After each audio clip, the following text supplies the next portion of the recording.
할렐루야. 아, 좋네요. 마이크 좋고요. 시스템 좋고요. 또 여러분 너무나 좋고요. 주의 성령께서 함께 하시니 더 좋고요. 할렐루야. 예. 예수님께서 제자들에게 하루는 이렇게 말씀하셨습니다. 사람들이 나를 향하여서 누구라고 이렇게 말하냐? 라고 물어봤습니다. 그랬더니 제자들이 예수님, 사람들이 예수님을 세례 요한이라고 말하기도 하고요. 엘리야라고도 말하기도 하고요. 예레미야라고도 말하기도 하고요. 선지자 중에 하나라고 말하기도 합니다. 그래? 그럼 너희는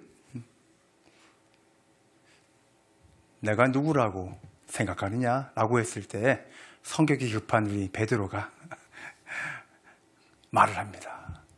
주님은 당연히 그리스도시요 살아계신 하나님의 아들이십니다. 할렐루야. 정답을 맞춘 거죠. 예수님이 너무나 기뻤습니다. 야, 이것은 도저히 사람으로서 알 수 있는 것은 아니고, 야, 하나님께서 너에게 알려주신 것이 복되도다 하면서 너로 인하여 반석 위에 교회가 세워질 것이고 천국의 열쇠를 너에게 줄 것이고 아주 엄청난 칭찬을 쏟아붓습니다. 너무나 좋아했죠. 그런데 얼마 뒤에 예수님께서 이제 사역을 위해서 예루살렘에 가시기 전에 지속적으로 십자가에 대한 이야기를 하십니다. 그래서 예수님께서 말씀하시죠. 이제 내가 예루살렘으로 가게 되면은 장로들과 사두개인들, 바리새인들 다 만나게 되는데 그곳에서 그들 가운데에서 고난을 당할 것이고 십자가에 달려서 죽을 것이고 그리고 다시 살아나리라. 베드로가 깜짝 놀랐습니다. 베드로는 예수님을 너무나 사랑합니다. 그리고 예수님이 그리스도이심을 압니다. 하나님의 아들인 것도 압니다. 예수님, 메시아로 오셨는데 저주의 십자가라니요? 말도 안 되죠. 절대 그럴 수 없습니다. 우리 예수님은 그리스도시로서 구세주로서 영광을 받으셔야 되고요. 그리고 당연히 하나님 앞에 보여줘야 됩니다. 그때 예수님께서 베드로에게 강한 말씀을 하십니다. 사탄아, 물러가라. 너는 하나님의 일을 생각하지 않고 너의 생각을 하는구나. 그러시면서 오늘 본문 말씀을 말씀하시는 겁니다. 오늘 본문 말씀에서 이제 말씀하십니다. 너희가 정말 나를 따르기를 원한다면 자기를 부인하고 자기 십자가를 지고 그리고 나를 따를 것이니라. 이렇게 말씀하십니다. 그 말씀을 하셨을 때 우리는 자기를 부인한다는 것에 대해서 한번 생각을 해보려고 합니다. 자기를 부인한다는 것이 뭘까? 자기를 혐오하는 것일까? 자기를 도대체 부인한다는 것이 뭘까?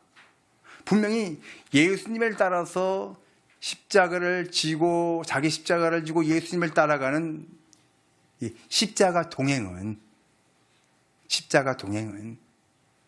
순서가 있는데 오늘 성경에 말씀하신 것처럼 첫 번째는 자기를 부인하고 그리고 자기 십자가를 지고 그리고 예수님을 따라가는 겁니다.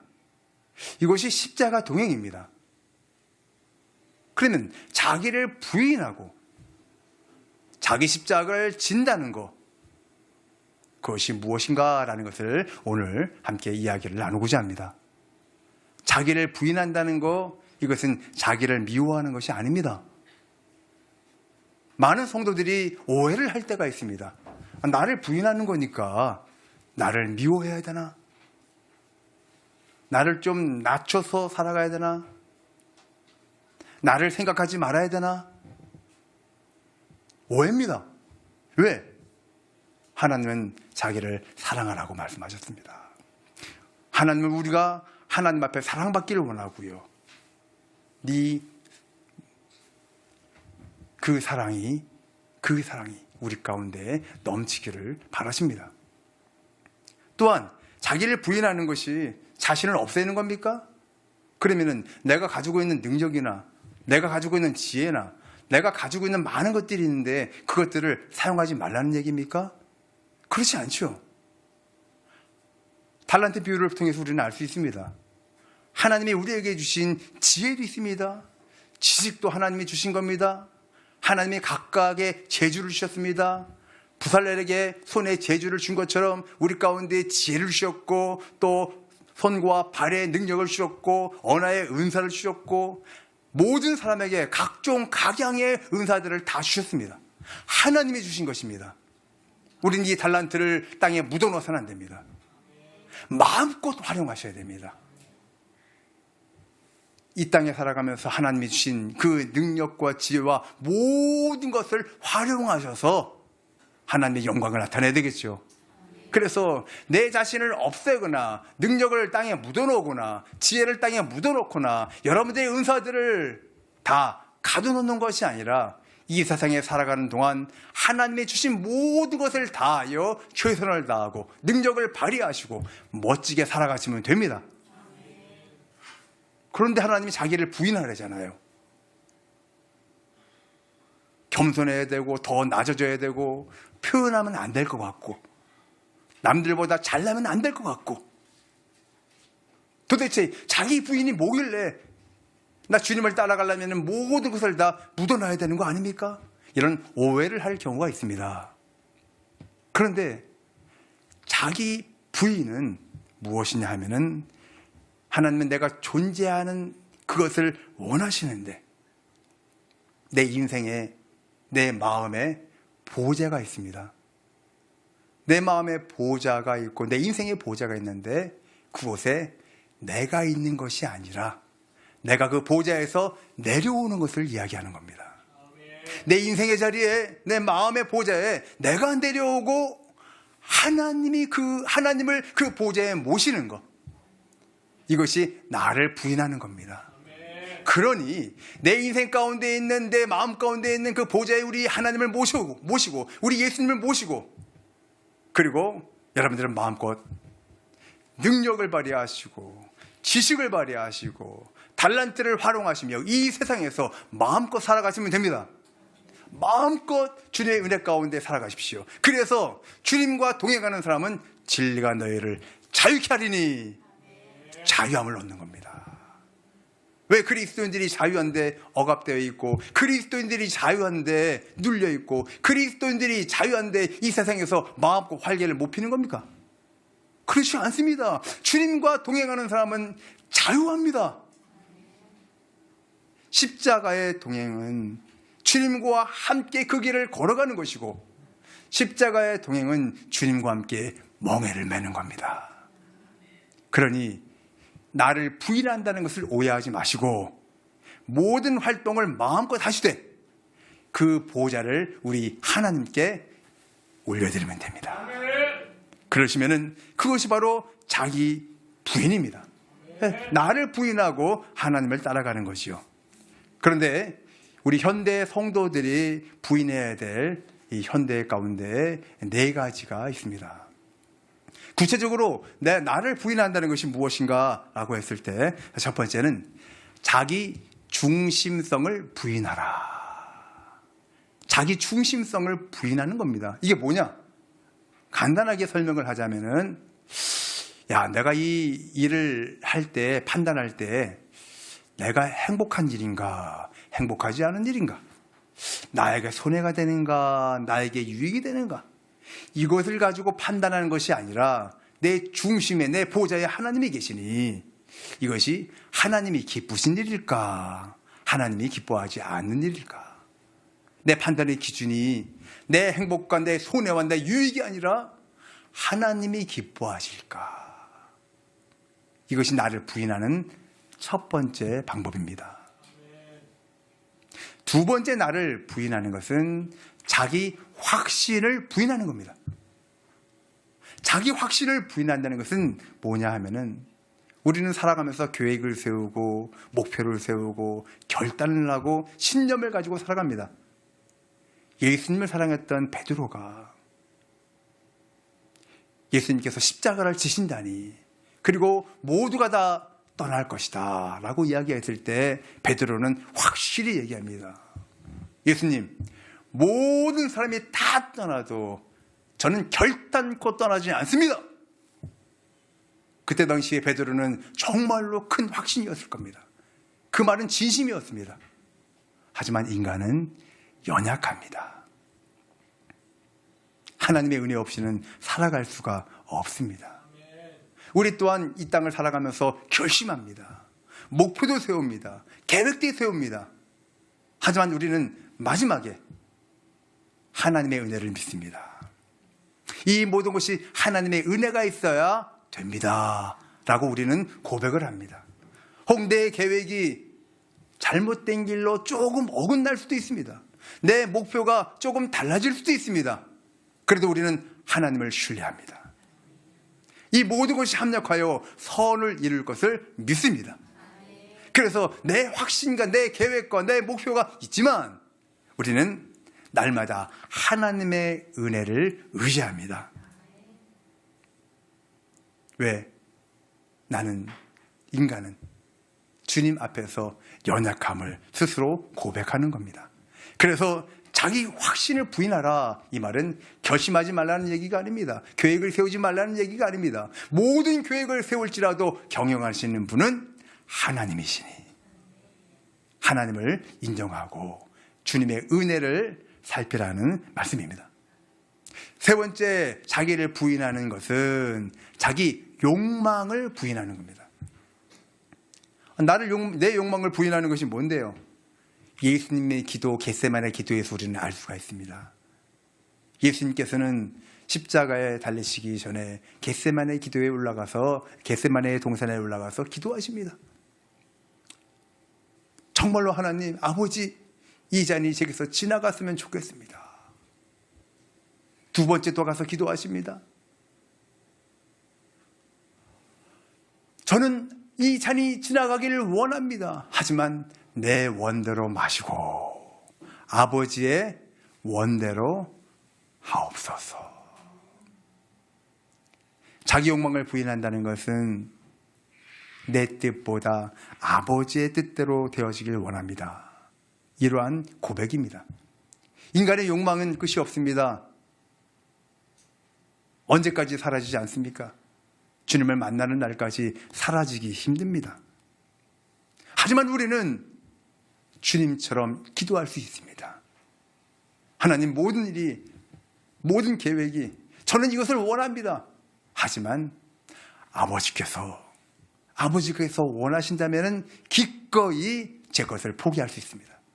아버지께서 원하신다면, 아버지의 뜻이라면 이 길을 닳게 갈 수도 있습니다. 나는 이렇게 하길 원합니다. 이런 계획도 있습니다. 하지만 아버지의 원이라면 저는 기꺼이 그렇게 할 수 있습니다. 아브라함이 주님의 명령에 따라서 창세기 12장에서 주님의 명령 따라 너는 복의 큰놈이다 라고 그런 이야기를 들으면서 하나님이 명령하시는 곳으로 갔습니다. 그가 100세 때 아이를 낳지요. 이삭을 낳습니다. 하나님께서는 이삭을 향하여서, 아브라함을 향하여서, 아니 너 이삭을 하나님께 바쳐라라고 이야기하십니다. 아브라함은 도무지 이해가 안 됐습니다. 이해할 수가 없지요. 합리적이지도 않습니다. 논리적이지도 않습니다. 왜냐하면 하나님께서 분명히 말씀하시길 이 이삭을 통하여서 모든 민족을 이루시겠다고 했거든요. 그런데 이 아이를 번제로 바치라고요? 와우. 하지만 아브라함은 그 길을 가지요. 나는 원하지 않지만 하나님의 무슨 뜻이 있을 겁니다. 그리고 아브라함을 향하여서 그 이삭을 번제를 드릴 때 하나님이 갑자기 급하게, 너무 급해서 말씀하시죠. 그리고 하나님이 말씀하십니다. 창세기 22장에서 말씀하십니다. 야, 네가 네 사랑하는 너의 미래였던, 너의 전부였던 그 아들 이삭을 바치는 것을 보니 이제서야 네가 나를 경외하는 것을 알겠다. 이제서야. 가장 큰 것, 포기할 수 없었던 것. 자기 부인이란 내 원대로 마옵시고 아버지의 원대로 하옵소서, 이 마음입니다. 우리는 각자가 다 원하는 것이 있습니다. 매일매일 원하는 것이 있죠. 하지만 언제나 우리는 내려놓을 수 있는 준비를 갖추는 겁니다. 주님이 언제나 원하시면 전 따르겠습니다. 그것이 자기 부인입니다. 그것이 돼야 십자가를 넉넉히 지면서 주님과 동행할 수 있습니다. 네 번째 자기 부인은 자기 주권을 부인하는 겁니다. 주권이 뭡니까? 내 시간, 내 돈, 내 인생, 내 지식, 내가 알고 있는 네트워크 사람들, 권력들 다 내 것입니까? 정말 내 것입니까? 아니죠. 우리는 청직입니다. 주님이 내게 주신 것 가운데 주님 앞에 드립니다. 11조 드립니다. 내 시간도 드립니다. 내 재능도 드립니다. 이것을 통해서 주님의 청지기로서 이 재능을 사용하기를 원합니다. 모든 것이 내 것이 아닙니다. 주님 것입니다. 하나님 것입니다. 저는 청지기일 뿐입니다. 주권을 주님께 돌리는 겁니다. 이것이 자기 부인입니다. 그래서 이 자기 부인이 될 때 예수님께서는 자기를 부인하고 자기 십자가를 지고, 두 번째지요. 자기 십자가를 지고. 십자가에 대한 얘기를 하면 끝이 없습니다. 한이 없습니다. 너무나 방대하고 너무나 깊어서 또 우물을 파고 파도 더 깊어지는 게 십자가의 복음이잖아요. 십자가를 진다는 것을 어떻게 표현할 수가 없지만 저는 이렇게 생각을 합니다. 십자가는 하나님의 뜻을 위해 내가 죽는 자리.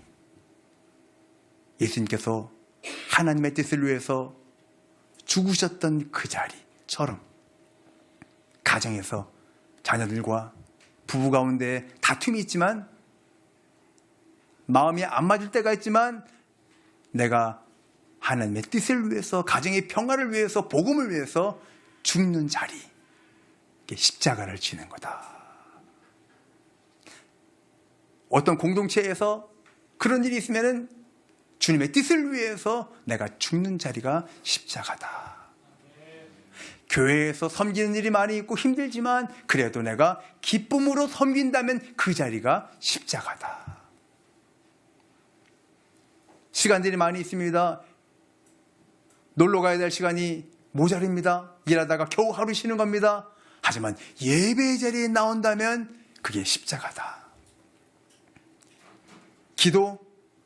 기도하는 시간이 십자가를 지는 시간입니다. 그래서 십자가는 정말로 하나님의 뜻을 위해서 내가 죽는 그 자리가 골고다요. 그 자리가 십자가다. 그래서 어디서나 적용할 수 있잖아요. 자기를 부인하고 이렇게 자기 십자가를 지고 우리가 주님을 따라가면 됩니다. 그래서 십자가 동행의 라이프 스타일이 있습니다. 라이프 스타일. 우리 평상시에 우리 십자가 동행을 하려면은 함께 따라가야 되잖아요. 제가 우리 김성년 목사님께 배웠습니다. 이 라이프 스타일을. 기도로 살겠습니다. 감사로 살겠습니다. 십자가의 사랑으로 살겠습니다. 그리고 사명으로 살겠습니다. 이것이 십자가의 동행입니다. 그래서 첫 번째 제가 똑같이 해봐야죠. 십자가 동행. 그럼 여러분들은 어떻게 해야 됩니까? 기도로 살겠습니다. 이렇게 하셔야죠. 자, 십자가 동행. 이럴 때 따라하는 거죠, 저도. 십자가의 동행, 기도로 살겠습니다. 십자가의 동행. 이제 기도로 살겠습니다. 먼저 할 거예요. 기도로 살겠습니다. 기도로 살겠습니다가 뭡니까? 기도로 살겠다는 것은 여러 많은 이야기가 있지만 오늘은 내가 주인이 아닙니다. 하나님이 주인입니다라는 고백. 내가 주인이면 뭐하러 얘기할 필요가 있습니까? 내 마음대로 살면 되지. 그런데 기도한다는 것은 우리 하나님이 제 주인입니다. 그래서 하나님께 기도하는 겁니다. 종교적인 습관이 아닙니다. 예수님께서 십자가를 지시기 전에 겟세마네 동산에서 무엇합니까? 기도하잖아요. 십자가의 동행은 그래서 기도로 살겠습니다. 내 뜻을 내려놓기 위한 가장 분명한 행동, 기도입니다. 그래서 십자가의 동행은 기도로 살겠습니다. 자, 두 번째, 감사합니다. 자, 십자가의 동행. 그렇죠. 감사는 뭡니까? 한마디로 정의할 수는 없지만 이 시간에 말씀드리는 것은 감사로 살겠다는 것은 우리가 환경과 조건을 보고 감사하는 거 아니잖아요. 누구나 할 수 있는 거 아닙니까? 환경이 좋으면 감사하고 나쁘면 가만히 있고, 조건이 좋으면 감사하고 조건이 나쁘면 가만히 있고, 이것이 아니라 우리는 환경과 조건을 보고 감사하는 것이 아니라 감사로 살겠다는 것은 믿음과 신뢰입니다. 환경이 나빠도 하나님이 합력하여 선을 이루십니다. 저는 그것을 믿습니다. 지금은 안 좋아 보여도 하나님이 이 길을 통하여서 좋은 길로 인도하실 줄로 저는 하나님을 신뢰합니다. 나와 동행하시는 그 하나님을 나는 신뢰합니다. 그래서 감사합니다. 그래서 어려움이 있거나 불안함이 있거나 또 환경과 조건이 안 좋거나 그러면 감사헌금 하십시오. 저는 하나님을 믿습니다. 하나님을 신뢰합니다. 하나님이 나를 도우실 줄 믿습니다. 그것이 감사합니다. 그래서 십자가의 동행은 그럼에도 불구하고 감사로 살겠습니다. 자, 십자가의 동행, 감사로 살겠습니다. 세 번째 라이프 스타일이 있습니다. 뭐였죠? 십자가의 동행, 십자가 사랑입니다. 십자가의 사랑은 다 알잖아요. 예수님께서 십자가의 사랑으로 죽으셨잖아요. 남편들아 아내를 사랑하기를 예수님께서 너희를 위해 죽으신 것처럼 너희도 죽음으로 죽기까지 말씀하신 것처럼 십자가의 사랑은 자신을 내어주는 겁니다. 희생, 용서가 필요한 거지요. 그래서 십자가의 사랑은 좀 서운하게 하는 사람에게도 먼저 손을 내밀고 받은 사랑을 그대로 흘려보내는 희생과 그 용서가 있는 삶이 십자가의 사랑이 아니겠습니까? 그래서 십자가 동행 그 길을 갈 때에는 바로 십자가 사랑으로 살겠습니다. 네 번째, 십자가의 동행 사명으로 살겠습니다. 다시 십자가의 동행 사명으로 사는 겁니다. 부르심을 따라 걸어가는 삶. 누구나 다 안락함을 원하고 개인적으로 성공을 원합니다. 누구나 다 원하는 겁니다. 하지만 우리는 사명으로 사는 거잖아요. 우리 그리스도인들은 사명으로 사는 겁니다. 나를 부르신 그 하나님에 따라서 하나님의 그 나에게 주신 사명으로 사는 거지요. 그래서 우리는 생각합니다. 내가 이 땅에서 존재하는 그 사명, 목적, 내 사명은 무엇일까? 그 사명으로 주님이 부르시는 날까지 살아가는 겁니다. 표대를 향하여 달려가는 겁니다. 가정이 있습니다. 여러분, 가정에도 사명이 있습니다. 우리 가정의 사명은 무엇일까? 라고 고민하셔야 됩니다. 우리 가정이 지금 이 세계에 이 땅에 존재하는 이유가 뭘까? 가정의 사명을 여러분들은 생각하셔야 됩니다. 결혼할 때에도 사명을 생각하셔야 됩니다. 우리가 함께 사랑하지만 사명 안에서 사랑한다면 얼마나 좋겠습니까? 사명도 비슷한데 눈이 확 사랑으로 맞았어. 더 좋겠죠? 사랑으로 또 사명으로 결혼하게 되고 직장에도 내가 이 직장에서 무엇을 할까? 사명이 있습니다. 여러분들의 물질, 돈에도 사명이 있습니다. 물질에 사명이 있습니다. 여러분에게 있는 그 물질이 어떤 사명을 가지고 있는지 여러분 고민해 보셔야 됩니다. 내게 주신 건강과 달란트도 사명이 있습니다. 그래서 모든 것들을 다 가지고 사명으로 살아가는 겁니다. 사명이 없으면 공허하지요. 그래서 우리는 십자가에 동행을 하면서 이 네 가지를 가지고 동행하는 겁니다. 라이프 스타일입니다. 기도로 살겠습니다. 감사로 살겠습니다. 십자가의 사랑으로 살겠습니다. 그리고 또 사명으로 살겠습니다. 이거 십자가의 동행입니다. 십자가의 길이요, 너무 힘들고 어렵지 않습니까? 혼자 가면 힘들고 어렵겠지요. 하지만 우리 주님께서는 명백하게 말씀합니다. 그 길은 쉽고 가벼우니라. 왜? 주님과 함께 그 멍에를 메고 동행하기 때문입니다. 그래서 십자가의 동행은 쉽고 가벼운지라. 주님과 동행하시고 십자가 동행을 하시면 주님이 다 지세요. 그래서 십자가의 동행을 해가면서 넉넉하게 이기시는 우리 베스 브레이킹 한섬 공동체 되시기를 주님의 이름으로 축복합니다.